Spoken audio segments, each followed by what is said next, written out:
नमस्कार, आप देख रहे हैं IBC 24। मैं हूं आप सभी के साथ रचना नितेश और मैं हूं आपके साथ राहुल सिन्हा। MPCG 2020 में आपका स्वागत है। शुरू करते खबरों का सिलसिला।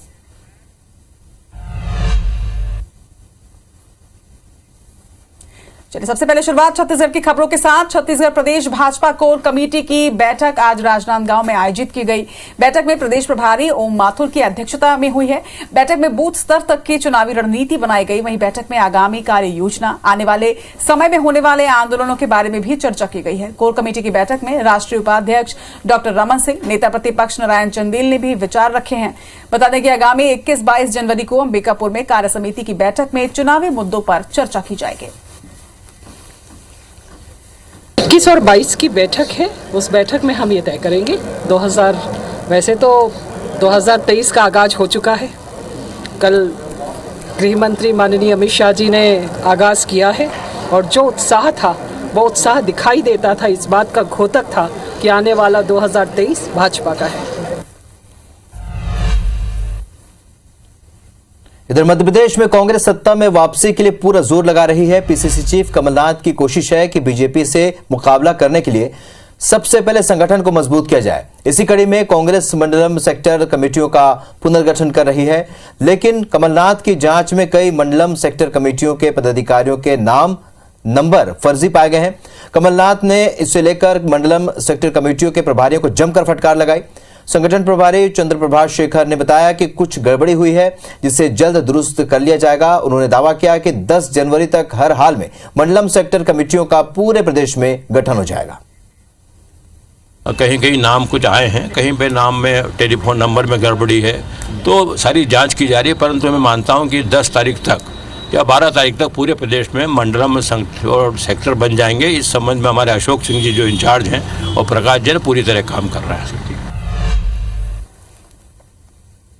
छत्तीसगढ़ के कैबिनेट मंत्री कवासी लखमा ने साल के अंत में होने वाले विधानसभा चुनाव में जीत का दावा किया। इसके साथ ही उन्होंने 2024 में राहुल गांधी के प्रधानमंत्री बनने की भी बात कही। मंत्री कवासी लखमा का कहना है कि ये बातें लिखकर रख लें। मंत्री लखमा ने बीजेपी पर निशाना साधते हुए ये भी कहा कि बीजेपी के पास मुख्यमंत्री के लायक कोई चेहरा ही नहीं है। वहीं अमित शाह के दौरे को लेकर उनका कहना है कि ये कितना भी प्रोपेगेंडा कर लें, जनता काफी समझदार है और कांग्रेस के साथ है। माननीय गृह मंत्री साहब का भी भाषण सुन रहा था, देख रहा था कि अब कोई चेहरा नहीं है कि मुख्यमंत्री के लायक।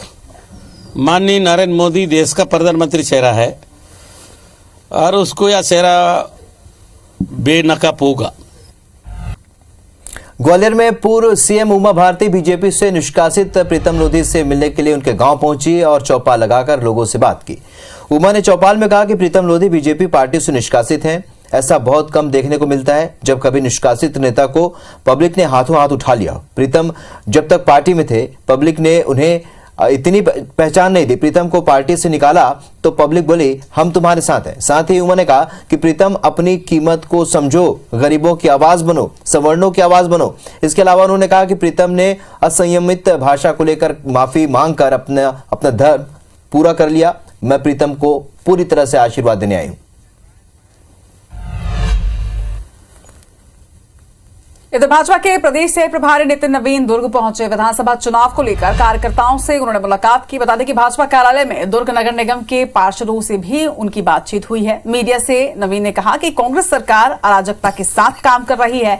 भाजपा ने समर्थन दिया है। कांग्रेस की कथनी और करनी में अंतर की बात उन्होंने कही। उन्होंने यह भी आरोप लगाया है कि नान घोटाले के लिए करोड़ों का वकील किया, तो वहीं आरक्षण के विषय को बचाने के लिए कमजोर वकील को किया गया था। वहीं छत्तीसगढ़ियावाद पर उनका कहना है कि छत्तीसगढ़ महतारी भारत माता की बेटी है, दोनों मां बेटी को अलग करने का प्रयास ना करें।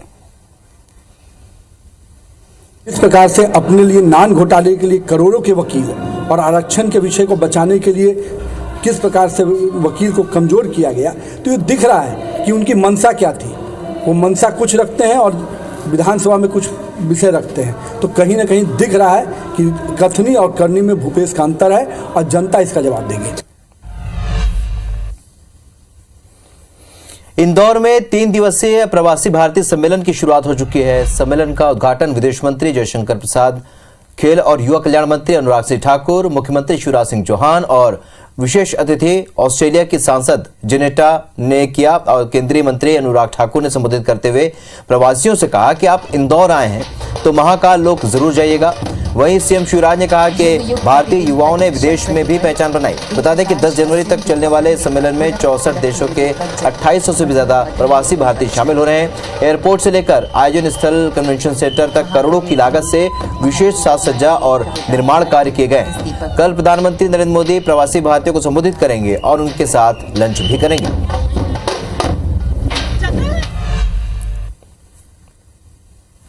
इधर बिलासपुर में जिला भाजपा कार्य समिति की एक बैठक आयोजित की गई थी। बीजेपी के प्रदेश प्रभारी ओम प्रकाश माथुर ने इस बैठक को लिए है। बैठक में भाजपा प्रदेश अध्यक्ष अरुण साव, पूर्व नेता प्रतिपक्ष धर्मलाल कौशिक के साथ ही कई बीजेपी नेता सम्मिलित रहे। बैठक के बाद माथुर ने मिशन 2023 को लेकर कहा है कि प्रदेश में सरकार बनाना कोई चुनौती नहीं। 2023 में पूर्ण बहुमत के साथ सरकार बनेगी। हर बूथ को सक्रिय कर पूरी तैयारी में से चुनाव लड़ेंगे। इसके साथ उन्होंने ये भी कहा कि हमारी तैयारी पार्टी के नीचे स्तर तक होती है, जिसे पार्टी में कोई भी नकार नहीं सकता। वहीं आरक्षण विधेयक पर हस्ताक्षर न होने को लेकर उन्होंने कहा कि ये मामला टेक्निकल है। ये कोई टकराव नहीं है, ये टेक्निकल विषय है।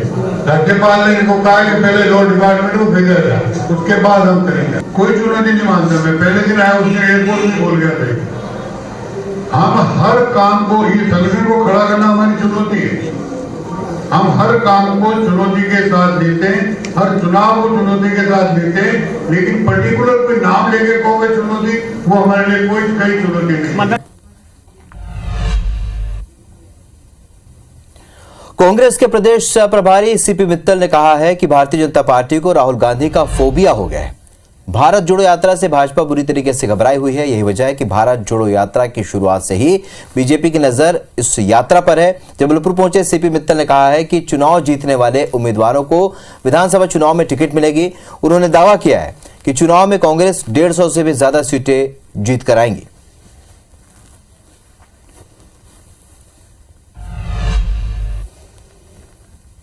तो राहुल, आज रायपुर के इंडोर स्टेडियम में मुख्यमंत्री भूपेश बघेल ने राज्य स्तरीय छत्तीसगढ़िया ओलंपिक का उद्घाटन किया है। मुख्यमंत्री का कहना है कि छत्तीसगढ़ के पारंपरिक खेलों को बढ़ावा देने के लिए हर साल छत्तीसगढ़िया ओलंपिक का आयोजन सितंबर और अक्टूबर में किया जाएगा।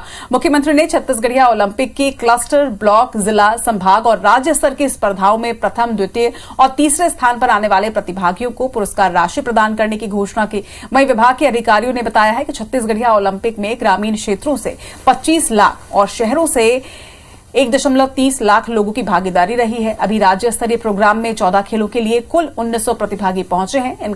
इसका समापन 10 जनवरी को होगा। बात इंदौर की करते हैं, जहां पर काइट फेस्टिवल में सीएम शिवराज सिंह शामिल हुए और पतंग भी उड़ाई। इस दौरान सीएम ने देसी व्यंजनों का लुत्फ उठाया। फेस्टिवल में सीएम शिवराज के साथ बीजेपी प्रदेश अध्यक्ष वी डी शर्मा समेत दूसरे वरिष्ठ बीजेपी नेताओं ने भी शिरकत की। इस दौरान वी डी शर्मा ने कहा कि आगामी विधानसभा और लोकसभा चुनाव में बीजेपी प्रचंड बहुमत से जीतेगी। साथ ही कहा कि उनके विकास की पतंग आसमान में है और ऐसे में विपक्षी कोई भी पतंग उनके सामने टिक नहीं पाएगी। वहीं बीजेपी के राज्यसभा सांसद कविता पाटीदार ने कहा कि इंदौर शहर बहुत जल्द बेंगलुरु, पुणे जैसे मेट्रो शहर को भी अपने विकास की गति से पीछे छोड़ देगा।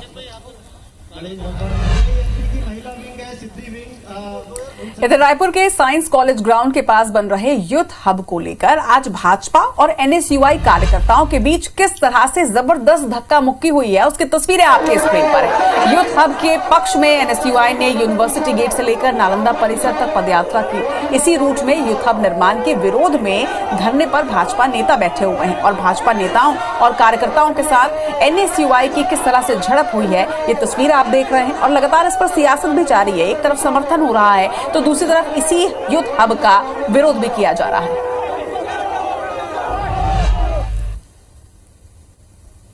अगली खबर फिर मध्य प्रदेश की राजनीति से जुड़ी है, जहां पर बीजेपी अभी से धारदार वक्ता और लेखकों की तलाश में जुट गई है। इसके लिए बीजेपी ने भाषण प्रतियोगिता का सहारा लिया। भारतीय जनता युवा मोर्चा की ओर से 25 दिसंबर को पूर्व प्रधानमंत्री अटल बिहारी वाजपेयी की जयंती पर यह प्रतियोगिता आयोजित की गई। जिला स्तरीय भाषण प्रतियोगिता का अंतिम चरण आज भोपाल में प्रदेश स्तरीय भाषण प्रतियोगिता के रूप में हुआ। भाषण प्रतियोगिता में बीजेपी प्रदेश कार्यालय में आयोजित की गई, जिसमें बीजेपी 57 संगठनात्मक जिलों से चुने हुए करीब 150 से ज्यादा युवा वक्ता ने इसमें हिस्सा लिया। इसमें भाग लेने वाले सभी प्रतिभागी जिलों में जीते और प्रथम 3 वक्ता रहे।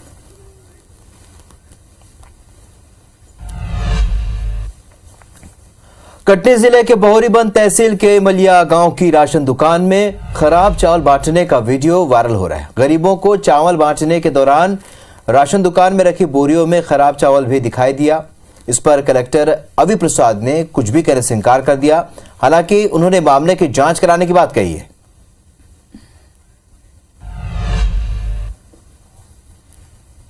इधर भिलाई में धमकी भरी चिट्ठी मिलने का सिलसिला राहुल लगातार जारी है। पहले भिलाई के बड़े ट्रांसपोर्टर को धमकी भरी चिट्ठी मिली थी, वहीं अब दुर्ग के पार्षद अरुण साव को भी जान से मारने की धमकी दी गई है। पार्षद अरुण सिंह को डाक से एक लिफाफा मिला है। लिफाफे में जगदीश चौधरी के नाम से पत्र भेजा गया है, जिसमें चौधरी ने यह लिखा है कि लोगों से मारपीट करना मेरे बाएं हाथ का खेल है। मैं कई खून भी कर चुका हूं और पुलिस आज तक मेरा कुछ नहीं बिगाड़ सकी है। वहीं पूरे मामले की शिकायत पार्षद अरुण ने मोहन नगर थाने में अब दर्ज कराई है। इसके साथ ही जल्द आरोपी के खिलाफ कार्रवाई की मांग भी की है।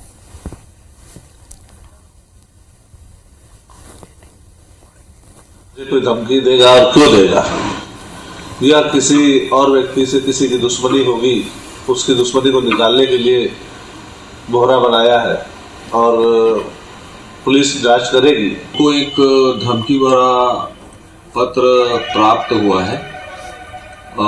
उस पत्र में लिखे तथ्यों की पुलिस के द्वारा जांच की जा रही है। जांच के बाद ही कुछ बताया जा सकता है। अगली खबर ग्वालियर से, जहां पर रूपसी स्टेडियम में खेल महोत्सव का आयोजन किया जा रहा है और इस आयोजन में कबड्डी, कुश्ती, क्रिकेट, वॉलीबॉल, खो खो का आयोजन हो रहा है, जिसमें 16 टीमें हिस्सा ले रही हैं। केंद्रीय मंत्री ज्योतिरादित्य सिंधिया भी इस आयोजन में शामिल हुए। उन्होंने क्रिकेट भी खेला। सांसद विवेक नारायण शिरडोलकर ने बॉलिंग की और ज्योतिरादित्य सिंधिया ने बैटिंग की। बता दें कि जिला प्रशासन ने खेल महोत्सव का यह आयोजन किया है।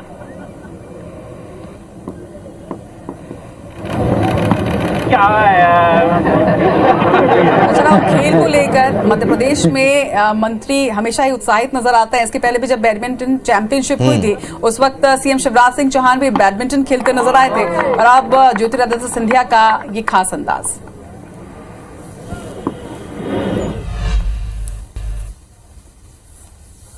अगली खबर मध्य प्रदेश से, जहां पर चुनावी साल शुरू होते ही बीजेपी और कांग्रेस इलेक्शन मोड पर आ गए हैं। बीजेपी की मीडिया टीम में बड़े बदलाव हुए हैं। बीजेपी ने मीडिया टीम में 3 नियुक्तियां भी की हैं। कांग्रेस छोड़कर बीजेपी में शामिल हुए नरेंद्र सलूजा को पार्टी ने प्रदेश प्रवक्ता बनाया है। बीजेपी प्रदेश अध्यक्ष वीडी शर्मा के मीडिया समन्वयक का काम देख रहे जुगल किशोर शर्मा को प्रदेश सह मीडिया प्रभारी बनाया गया है।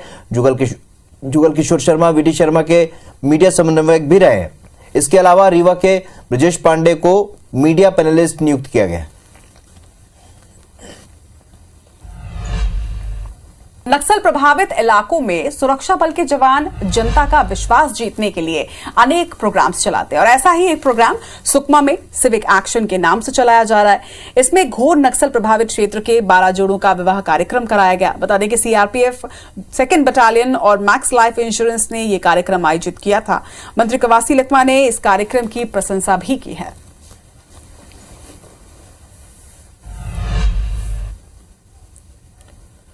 दतिया में इन दिनों किसान बिजली कटौती की समस्या से दो चार हो रहे हैं। रात के अंधेरे और कड़कड़ाती ठंड के बीच किसानों को खेत में खड़े होकर पानी देना पड़ रहा है। सबसे बदतर हालात बड़ौनी क्षेत्र के किसानों की है। बड़ौनी सब डिवीजन के 2 दर्जन से भी ज्यादा गांवों के किसान तो भीषण बिजली संकट से जूझ रहे हैं। IBC 24 ने रियलिटी चेक किया तो हैरान करने वाली तस्वीरें सामने आई। रात के 11:30 बजे किसान अपने हाथों से खेतों में छोटी छोटी नाली बनाते दिखे। जिले में खेतों में सो रहे कुछ किसानों की मौत भी हो चुकी है। इसके बाद भी किसान कड़ाके की ठंड में पानी के बीच खेतों पर खड़े होने को मजबूर हैं। वहीं ऊर्जा मंत्री का कहना है कि तकनीकी रूप से वोल्टेज मेंटेन करने में दिक्कत आ रही है, जो दूर करने की कोशिश की जा रही है।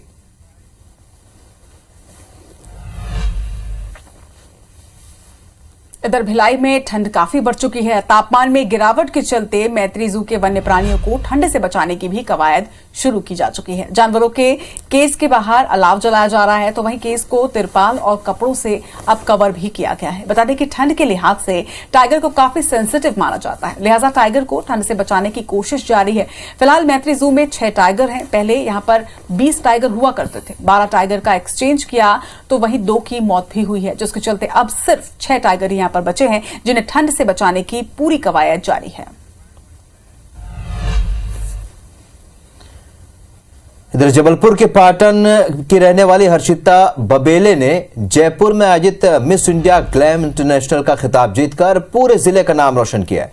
ग्रैंड फिनाले सीजन 4 में पूरे देश में 30 लड़कियों ने मिस ग्लैम कैटेगरी में हिस्सा लिया था, जिसमें जबलपुर की हर्षिता को पहला स्थान मिला। हर्षिता के खिताब जीतकर वापस आने पर लोगों और परिवार के सदस्यों ने बड़े उत्साह के साथ उनका स्वागत किया। हर्षिता ने बताया कि प्रतियोगिता में ग्लैमर दिखाने के साथ साथ लड़कियों से जुड़े अपराधों पर चर्चा की गई, साथ ही देवी स्तुति सुनाने के चलते ये खिताब हासिल हुआ है।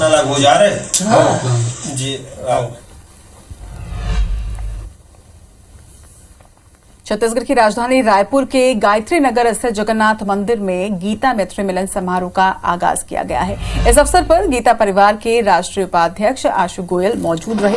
वहीं इस आयोजन में अतिथि के रूप में गीता परिवार की मध्यांचल प्रमुख प्रमीला महेश्वरी भी सम्मिलित हुई। प्रमीला महेश्वरी ने आयोजन को लेकर कहा कि गीता हमें जीवन जीने का तरीका सिखाती है। गीता का हर किसी के जीवन में बेहद महत्व है। वहीं भगवत गीता अनेक धर्मों का सार है। हमारे मन में जो भी सवाल है, उन सभी सवालों का जवाब गीता में लिखा है।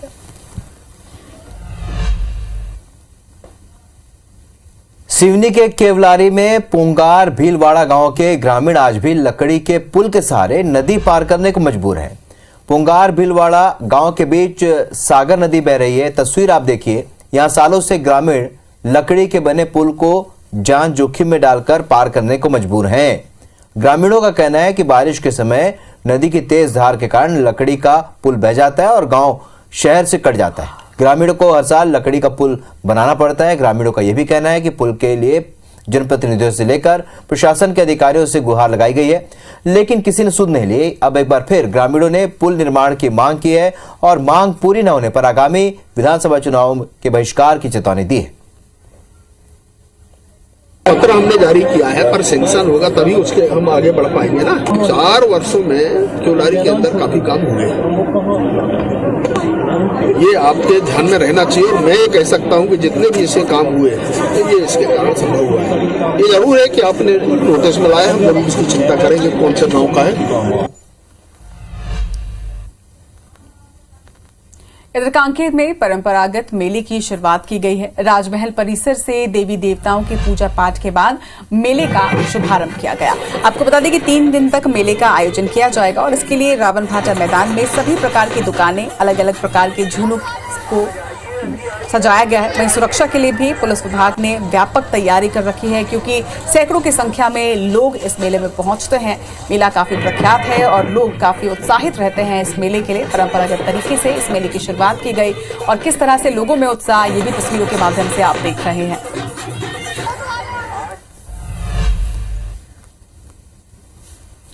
फिंगरप्रिंट की मदद से 4 साल पहले घर से लापता उमरिया के ऋषभ को आखिरकार अपना परिवार मिल ही गया और यह मुमकिन हुआ आधार कार्ड से, जिसे उसके माता पिता ने ही बनवाया था। उमरिया जिले के पत्थरहटा गांव से 11 साल का ऋषभ 2019 से लापता हुआ था और कुछ महीने बाद वो सतना रेलवे स्टेशन पर मिला, लेकिन मूक बधिर होने के चलते ऋषभ ना तो कुछ बोल पाया और ना ही कुछ बता पाया अपने बारे में। सतना जीआरपी ने जांच पड़ताल की, लेकिन उसके परिवार का कुछ पता नहीं चला। लिहाजा ऋषभ को बाल कल्याण समिति रीवा को सौंप दिया गया।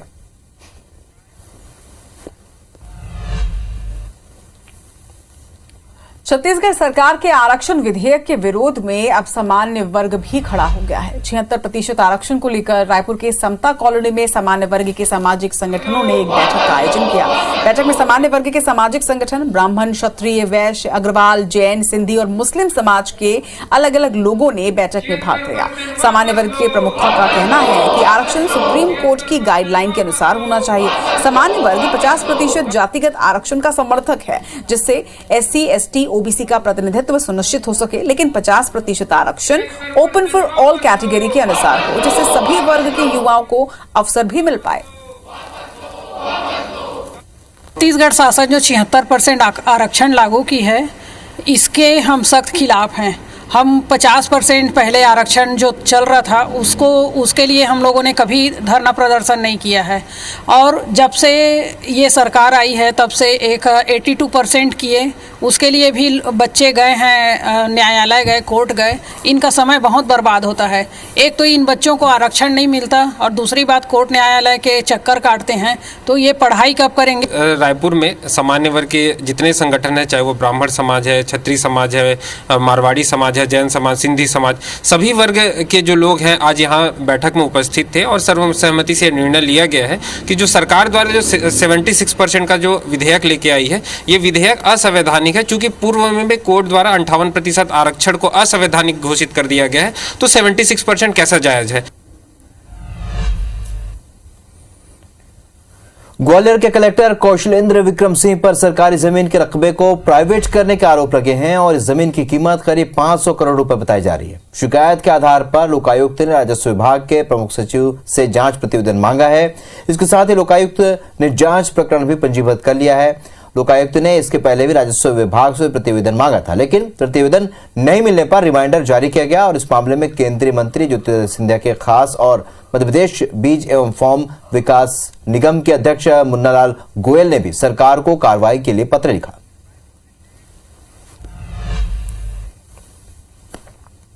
चलिए, इसी के साथ इस बुलेटिन में फिलहाल के लिए इतना ही, लेकिन ताजा अपडेट के लिए बने रहिए IABS 24 के साथ। हमें दीजिए इजाजत। नमस्कार।